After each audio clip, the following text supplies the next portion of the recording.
Chapter 15 दांव। मैं 1 minute तक उसे देखता रहा, कुछ बोल नहीं पाया। मुझे उससे कहने के लिए एक भी बात नहीं सूझी। जैसे ही उसने मेरी हतप्रभ अभिव्यक्ति देखी, उसके चेहरे की गंभीरता गायब हो गई। ठीक है, उसने मुस्कुराते हुए कहा। बस इतना ही। जैक, ऐसा लगा जैसे मेरे गले में कोई बड़ी चीज फंस गई हो। मैंने रुकावट को दूर करने की कोशिश की। मैं नहीं कर सकता, मेरा मतलब है कि मैं नहीं कर सकता। मुझे जाना है। मैं मुड़ा, लेकिन उसने मेरे कंधों को पकड़ लिया और मुझे घुमा दिया। नहीं, रुको, मुझे पता है, बेला। लेकिन देखो, मुझे इसका जवाब दो, ठीक है? क्या तुम चाहती हो कि मैं चला जाऊं और तुम्हें फिर कभी न देखूं? ईमानदार रहो। उसके सवाल पर ध्यान केंद्रित करना मुश्किल था, इसलिए जवाब देने में 1 मिनट लग गया।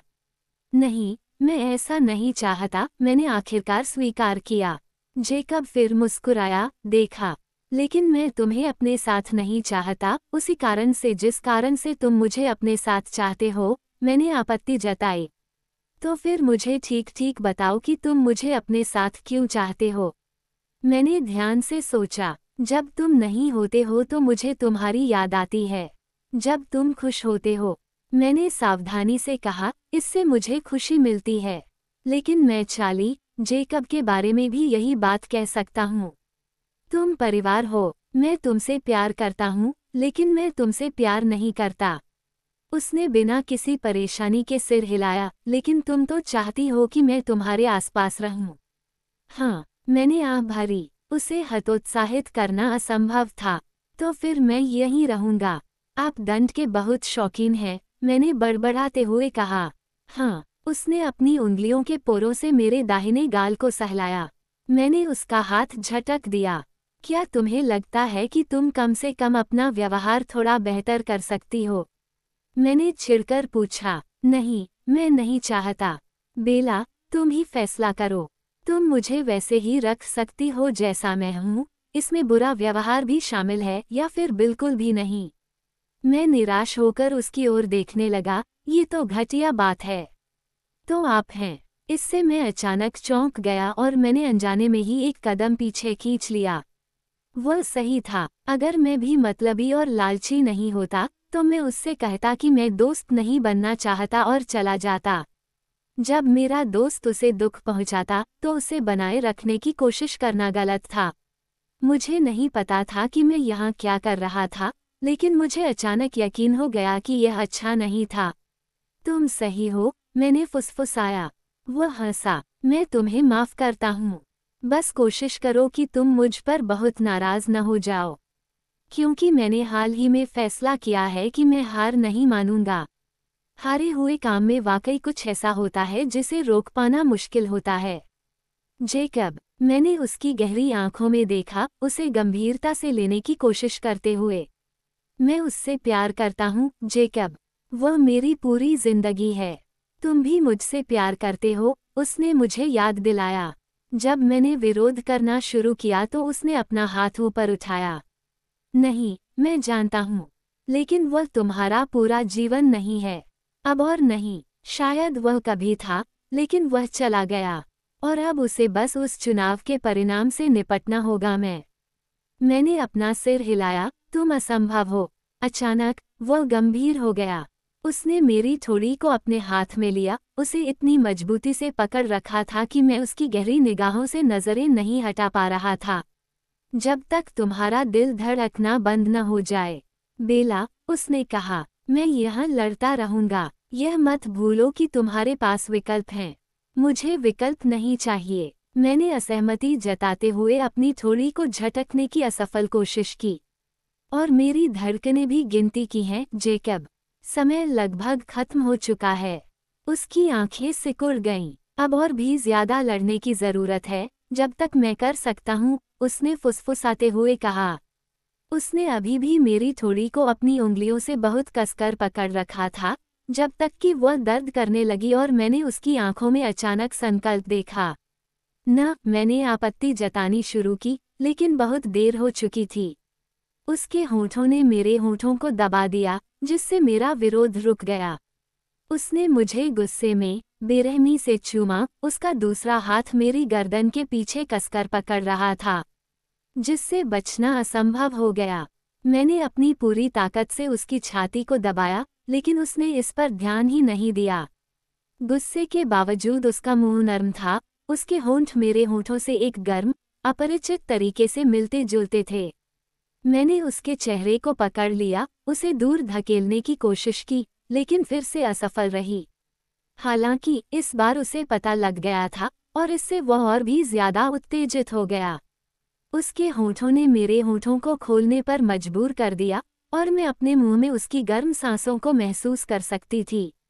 सहज ज्ञान के आधार पर मैंने अपने हाथों को अपनी तरफ गिरा दिया और चुप हो गई।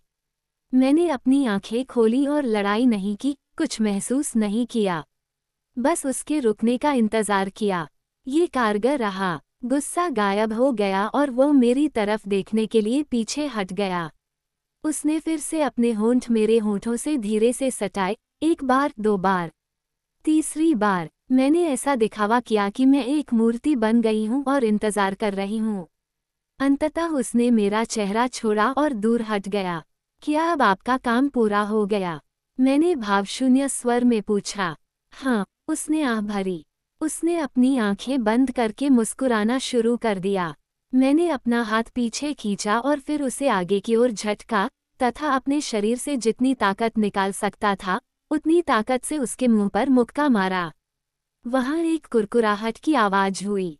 ओह ओह, मैं चिल्लाया, दर्द से पागलों की तरह उछलता हुआ और अपना हाथ अपनी छाती पर दबाता हुआ। ये टूट गया था, मैं इसे महसूस कर सकता था। जेकब ने मुझे आश्चर्य से देखा। क्या तुम ठीक हो?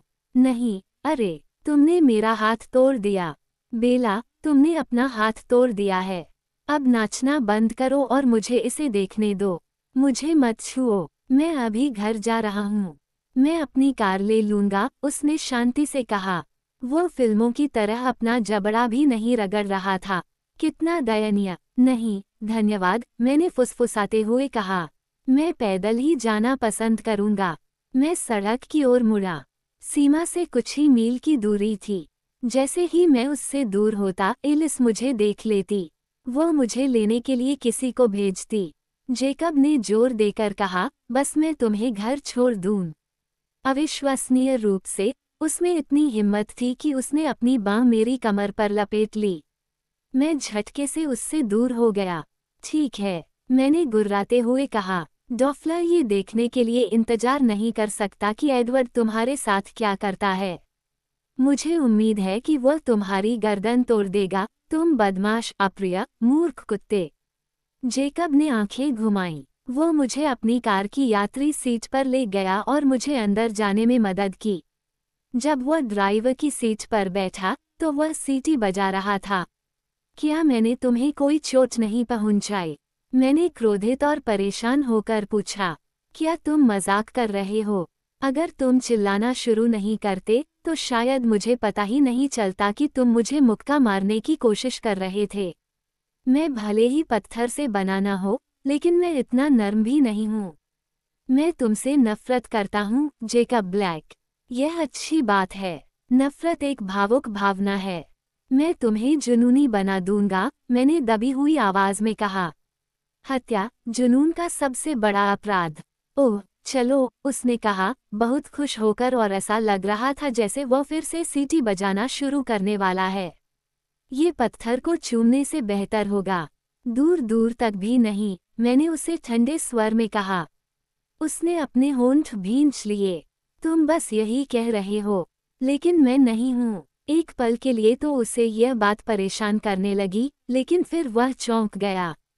तुम तो पागल हो, मुझे इस तरह की चीजों का कोई अनुभव नहीं है, लेकिन मुझे लगा कि यह वाकई अविश्वसनीय है। उफ, मैंने कराहते हुए कहा। आज रात आप इस बारे में सोचेंगे। जब उसे लगेगा कि आप सो रहे हैं, तो आप अपने विकल्पों के बारे में सोचेंगे। अगर मैं आज रात तुम्हारे बारे में सोचूंगा, तो इसका मतलब होगा कि मुझे कोई बुरा सपना आ रहा है। उसने कार की गति धीमी कर दी और अपनी गहरी आंखों से मुझे घूरने लगा। बस सोचो कि यह कैसे हो सकता है, बेला, उसने नर्म, उत्सुक आवाज में आग्रह किया। तुम्हें मेरे लिए कुछ भी बदलने की ज़रूरत नहीं होगी। तुम्हें पता है कि अगर तुम मुझे चुनोगी तो चाली खुश होगा। मैं तुम्हारी रक्षा उतनी ही अच्छी तरह कर सकता हूँ जितनी तुम्हारी पिशाच कर सकता है, और मैं तुम्हें खुश रखूंगा बेला। मैं तुम्हें इतना कुछ दे सकता हूँ जो वह नहीं दे सकता। मैं शर्त लगा सकता हूँ कि वो तुम्हें इस तरह चूम भी नहीं सकता क्योंकि वह तुम्हें चोट पहुँचाएगा। मैं तुम्हें कभी भी चोट नहीं पहुँचाऊंगा बेला। मैंने अपना घायल हाथ ऊपर उठाया। उसने आह भरी। यह मेरी गलती नहीं थी। तुम्हें पहले से पता होना चाहिए था जेकब, मैं उसके बिना खुश नहीं रह सकता। तुमने कभी कोशिश ही नहीं की। उसने असहमति जताई। जब वह चला गया तो तुमने अपनी सारी ऊर्जा उसे थामे रखने में खर्च कर दी। अगर तुम उसे जाने दोगे तो तुम खुश रह सकते हो। तुम मेरे साथ खुश रह सकते हो। मैंने जोर देकर कहा, मैं उसके अलावा किसी और के साथ खुश नहीं रहना चाहती। तुम कभी भी उसके बारे में उतना आश्वस्त नहीं हो पाओगे जितना कि मेरे बारे में हो।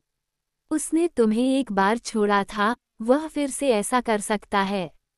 नहीं, वो ऐसा नहीं करेगा, मैंने अपने दांतों से कहा। यादों का दर्द मुझे कोड़े की मार की तरह चुभ रहा था। इससे मुझे उसे वापस चोट पहुंचाने का मन हुआ। तुमने मुझे एक बार छोड़ दिया था, मैंने उसे ठंडी आवाज में याद दिलाया, उन हफ्तों के बारे में सोचते हुए जो उसने मुझसे छुपाए थे, वे शब्द जो उसने अपने घर के पास जंगल में मुझसे कहे थे। मैंने कभी नहीं किया, उसने गर्मागर्मी से तर्क दिया। उन्होंने मुझसे कहा कि मैं तुम्हें यह नहीं बता सकता कि अगर हम साथ रहते तो ये तुम्हारे लिए सुरक्षित नहीं होता। लेकिन मैंने कभी नहीं छोड़ा, कभी नहीं। मैं रात में तुम्हारे घर के आसपास दौड़ता था जैसे मैं अब करता हूँ, बस ये सुनिश्चित करने के लिए कि तुम ठीक हो। मैं अब उसे अपने प्रति बुरा महसूस नहीं करने देना चाहता था। मुझे घर ले चलो, मेरे हाथ में दर्द है।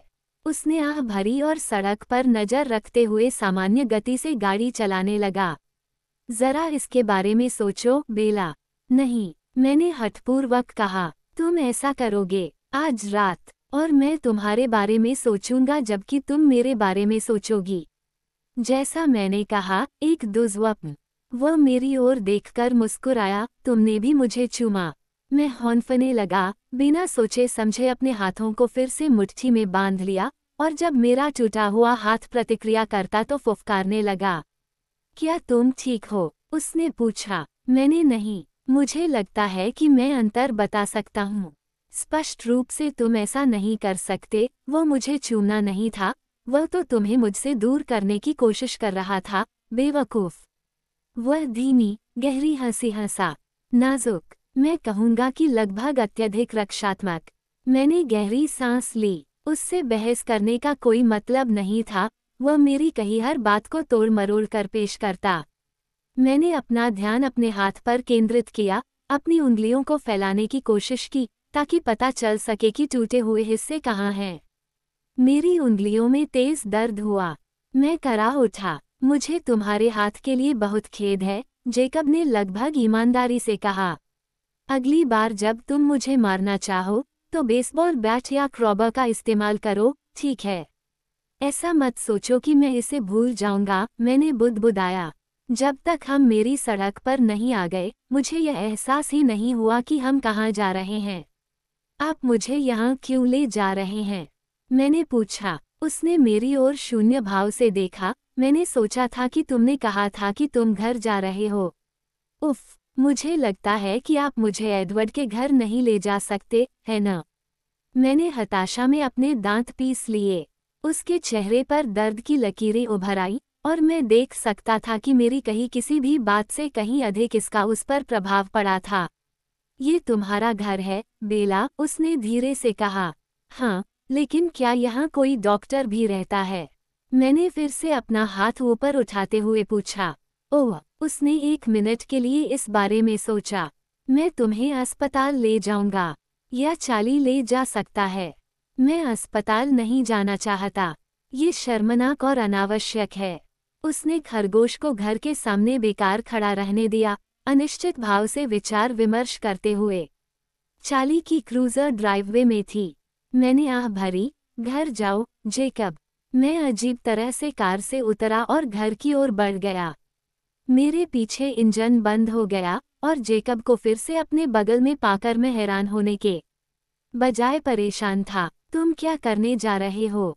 उसने पूछा। मैं अपने हाथ पर थोड़ी बर्फ लगाने जा रहा हूँ और फिर मैं एडवर्ड को फ़ोन करके उसे कहूँगा कि वो आकर मुझे कार्लिसले ले जाए ताकि वह मेरा हाथ ठीक कर सके। फिर अगर तुम अभी भी यहाँ हो तो मैं एक लोहादंड की तलाश में जाऊँगा। उसने कोई जवाब नहीं दिया। उसने सामने का दरवाज़ा खोला और मेरे लिए खुला रखा।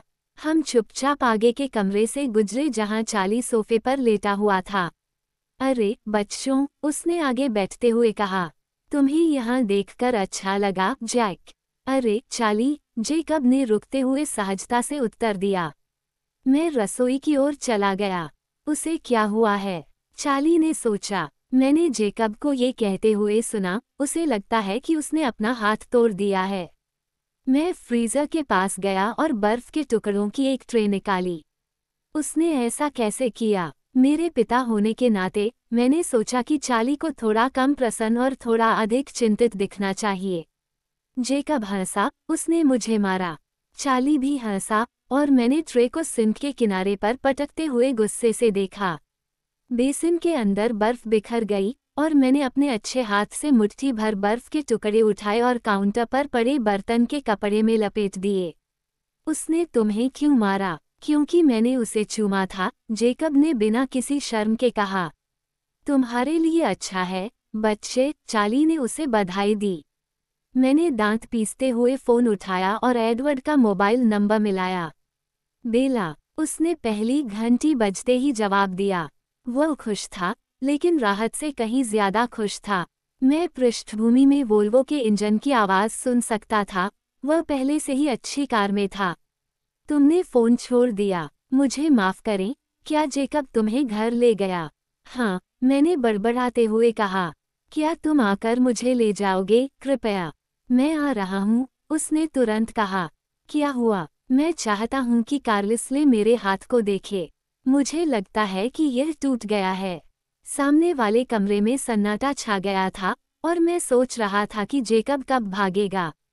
मैंने उसकी बेचैनी की कल्पना करते हुए एक गंभीर मुस्कान बिखेरी। क्या हुआ? एडवर्ड ने पूछा, उसकी आवाज़ धीमी हो गई।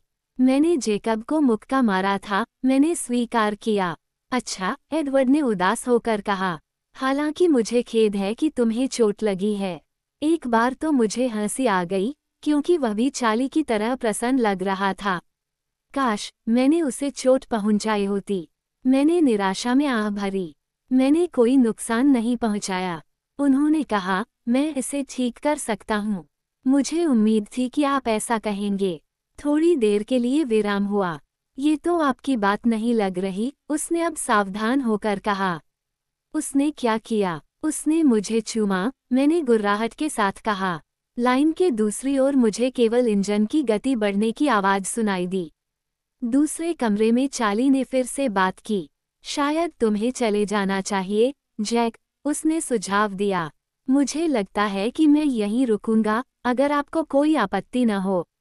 तुम्हारा अंतिम संस्कार, चार्ली ने बुदबुदाया। क्या कुत्ता अभी भी वहाँ है? एडवर्ड ने अंततः फिर से पूछा। हाँ, मैं कोने के पास ही हूँ, उसने उदास स्वर में कहा और फ़ोन कट गया। जैसे ही मैंने मुस्कुराते हुए फ़ोन रखा, मुझे उसकी कार की आवाज़ सुनाई दी जो सड़क पर तेज़ी से दौड़ रही थी। जब वह सामने की ओर रुकी तो ब्रेक ने ज़ोर से आवाज़ लगाई। मैं दरवाज़ा खोलने गया। तुम्हारा हाथ कैसा है? चार्ली ने पूछा जब मैं पास से गुजरा। चार्ली असहज लग रहा था। जेकब उसके बगल में सोफे पर लेटा हुआ था, बिल्कुल सहज। मैंने उसे दिखाने के लिए बर्फ का पैकेट उठाया।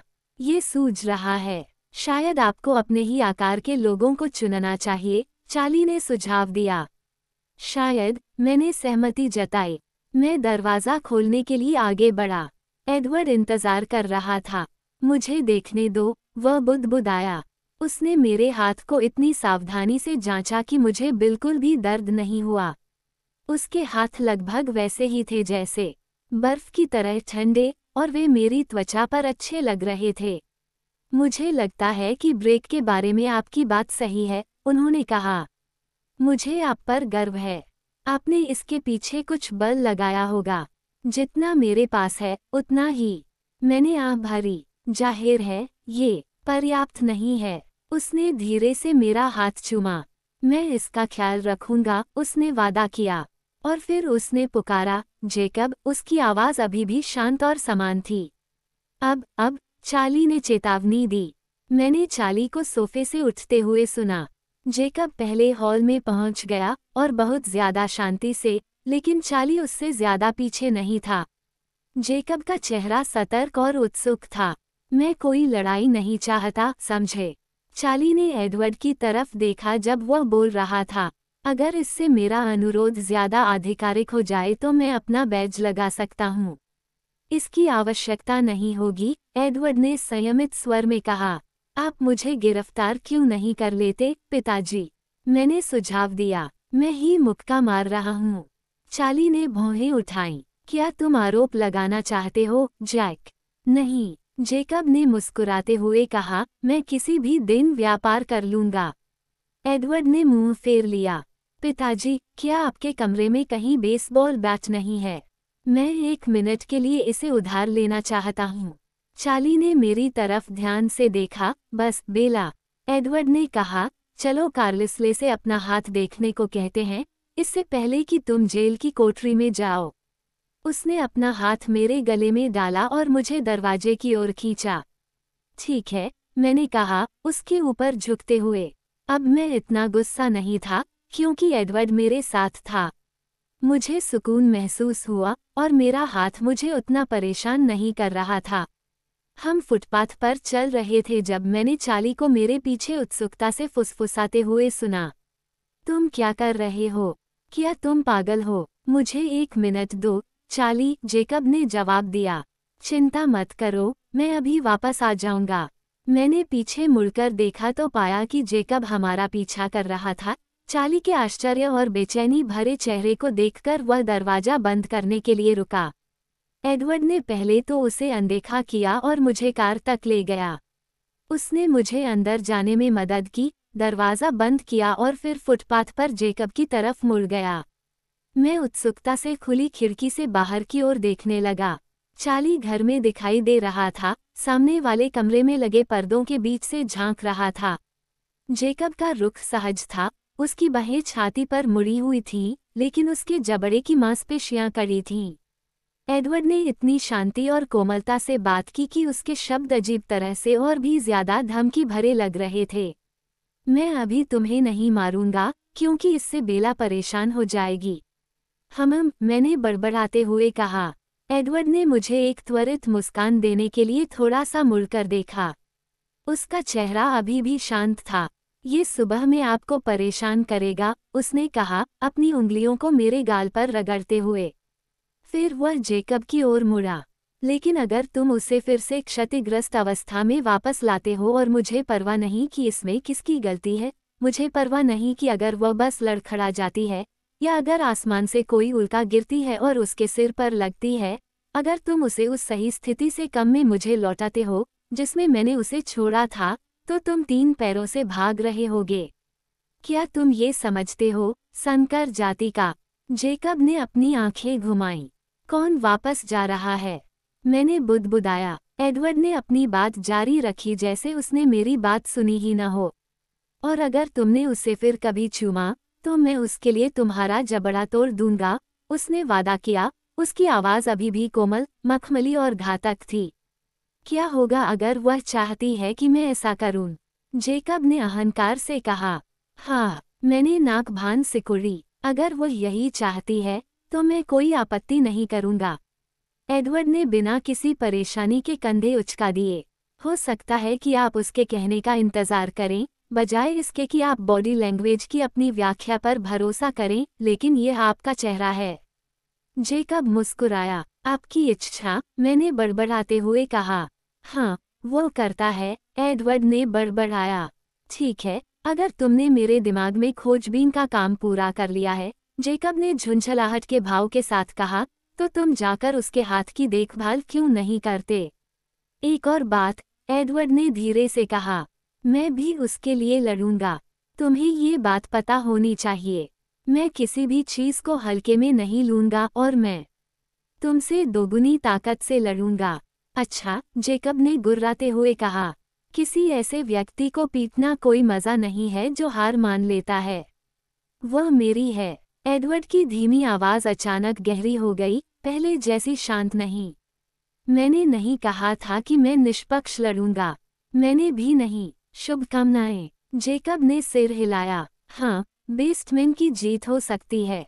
ये सही लगता है। पिल्ला। जेकब ने कुछ देर के लिए मुंह बनाया, फिर उसने अपना चेहरा संभाला और एडवर्ड के चारों ओर झुककर मेरी तरफ मुस्कुराया। मैंने भी गुस्से से देखा।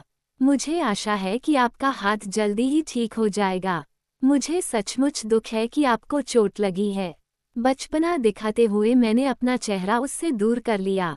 जब एडवर्ड कार के चारों ओर घूमकर ड्राइवर की सीट पर चढ़ गया तो मैंने फिर ऊपर नहीं देखा, इसलिए मुझे नहीं पता कि जेकब घर के अंदर वापस चला गया या वहीं खड़ा होकर मुझे देखता रहा।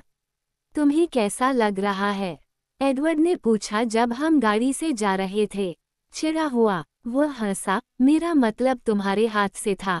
मैंने कंधे उचका दिए। मेरे साथ इससे भी बुरा हुआ है। सच है, उसने सहमति जताते हुए भौहें सिकोड़ी। एडवर्ड घर के इर्द गिर्द से होते हुए गैराज तक गया। एम्मेट और रोजली वहां थे। रोजली की खूबसूरत टांगें, जो जीन्स में भी पहचानी जा सकती थीं, एम्मेट की बड़ी जीप के नीचे से बाहर निकल रही थीं। एम्मेट उसके बगल में बैठा था, उसका एक हाथ जीप के नीचे से उसकी तरफ बढ़ा हुआ था। मुझे ये समझने में एक पल लगा कि वह जैक की भूमिका निभा रहा था। एम्मेट उत्सुकता से देख रहा था कि एडवर्ड मुझे सावधानी से कार से बाहर निकाल रहा है। उसकी नज़र उस हाथ पर टिकी थी जिसे मैंने अपनी छाती से सटा रखा था। एम्मेट मुस्कुराया। फिर से गिर जाओगी, बेला। मैंने उसे गुस्से से घूरा। नहीं, एम्मेट। मैंने एक वेयरवुल्फ के चेहरे पर मुक्का मारा है। एम्मेट ने पलकें झपकाईं और फिर जोर से हंसने लगा। जैसे ही एडवर्ड मुझे उनके पास ले गया, रोजली कार के नीचे से बोली। जेस्पर शर्त जीतने जा रहा है, उसने प्रसन्नतापूर्वक कहा। एम्मेट की हंसी तुरंत रुक गई और उसने मूल्यांकन भरी नजरों से मुझे देखा। कौन सी शर्त? मैंने रुकते हुए पूछा। चलो तुम्हें कार्लिसले ले चलते हैं, एडवर्ड ने आग्रह किया। वह एम्मेट को घूर रहा था। उसका सिर थोड़ा सा हिल रहा था। कौन सी शर्त? मैंने जोर देकर कहा और उसकी ओर मुड़ गया। धन्यवाद, रोजली। वह बुदबुदाया और अपनी बांह मेरी कमर पर कसते हुए मुझे घर की ओर खींच लिया। एडवर्ड, मैंने बड़बड़ाते हुए कहा। ये बचकाना है। उसने कंधे उचकाए। एमेट और जेस्पर को जुआ खेलना पसंद है। एमेट मुझे बताएगा। मैंने मुड़ने की कोशिश की, लेकिन उसका हाथ मेरे चारों ओर लोहे की तरह जकड़ा हुआ था। उसने आह भरी। वे इस बात पर शर्त लगा रहे हैं कि पहले साल में तुम कितनी बार गलती करोगे। ओह, मैंने मुंह बनाया, अचानक आए अपनी घबराहट को छिपाने की कोशिश करते हुए, क्योंकि मुझे एहसास हुआ कि उसका क्या मतलब था। उन्होंने शर्त लगाई है कि मैं कितने लोगों को मारूंगा। हाँ, उसने अनिच्छा से स्वीकार किया। रोजली को लगता है कि तुम्हारा गुस्सा जेस्पर के पक्ष में हालात बदल देगा। मुझे थोड़ा नशा सा महसूस हुआ। जेस्पर का दांव बहुत ऊंचा है। यदि आपको समायोजन करने में कठिनाई हो रही है तो इससे उसे अच्छा महसूस होगा। वह सबसे कमजोर कड़ी बनकर थक गया है। जरूर, बेशक ऐसा होगा। मुझे लगता है कि अगर जेस्पर को खुशी मिलती है तो मैं कुछ और हत्याएं भी कर सकता हूँ। क्यों नहीं? मैं बड़बड़ा रहा था। मेरी आवाज़ एक नीरस स्वर में थी।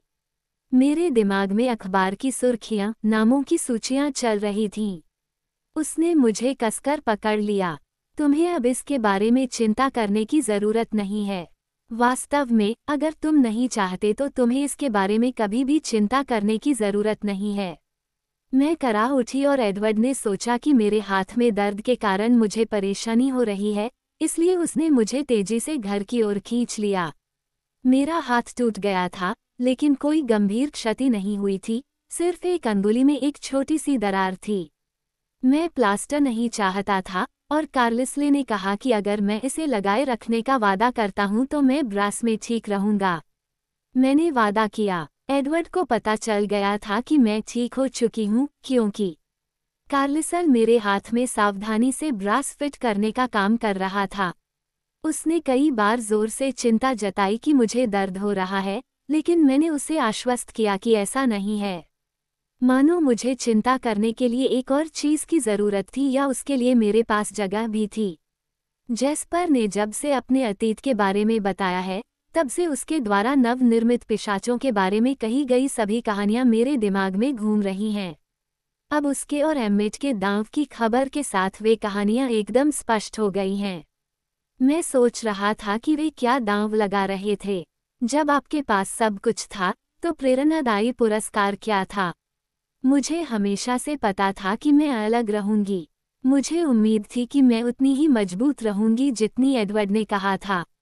मजबूत और तेज और सबसे बढ़कर खूबसूरत। कोई ऐसा जो एडवर्ड के बगल में खड़ा हो सके और महसूस कर सके कि वह वहाँ की है। मैं उन दूसरी चीज़ों के बारे में ज़्यादा न सोचने की कोशिश कर रहा था जो मैं बन सकता था। जंगली, खून का प्यासा। शायद मैं खुद को लोगों को मारने से नहीं रोक पाऊंगा। अजनबी, ऐसे लोग जिन्होंने मुझे कभी नुकसान नहीं पहुंचाया। सिएटल में पीड़ितों की बढ़ती संख्या जैसे लोग जिनके पास परिवार, दोस्त और भविष्य थे। ऐसे लोग जिनके पास जीवन था, और मैं वह राक्षस हो सकता था जो उनसे ये सब छीन लेता। लेकिन सच में मैं उस हिस्से को संभाल सकता था क्योंकि मुझे एडवर्ड पर भरोसा था, उस पर पूरा भरोसा था कि वह मुझे ऐसा कुछ भी करने से रोकेगा जिसका मुझे पछतावा हो। मुझे पता था कि अगर मैं उससे कहूं तो वो मुझे अंटार्कटिका ले जाएगा और पेंगुइन का शिकार करेगा। और मैं एक अच्छा इंसान बनने के लिए जो भी करना होगा वह करूंगा। एक अच्छा पिशाच। यह विचार मुझे हंसाता अगर यह नई चिंता न होती, क्योंकि अगर मैं वाकई में जैस्पर द्वारा मेरे दिमाग में चित्रित नवजात शिशुओं की भयावह छवियों की तरह होता, तो क्या मैं ऐसा हो सकता था? और अगर मैं सिर्फ लोगों को मारना चाहता था, तो अब मैं जो चाहता था उसका क्या होगा? एडवर्ड को इस बात का बहुत शौक था कि मैं इंसान रहते हुए किसी भी चीज को मिस न करूं। आमतौर पर ये थोड़ा मूर्खतापूर्ण लगता था। ऐसे बहुत कम मानवीय अनुभव थे जिनके मिस होने की मुझे चिंता थी। जब तक मुझे एडवर्ड के साथ रहने का मौका मिलता, मैं और क्या मांग सकती थी? मैं उसके चेहरे को घूरता रहा, जबकि वह कार्लिसले को मेरा हाथ ठीक करते हुए देख रहा था। इस दुनिया में ऐसा कुछ भी नहीं था जिसे मैं उससे ज्यादा चाहता था। क्या इससे कोई बदलाव आ सकता है? क्या ऐसा कोई मानवीय अनुभव था जिसे मैं छोड़ना नहीं चाहता था?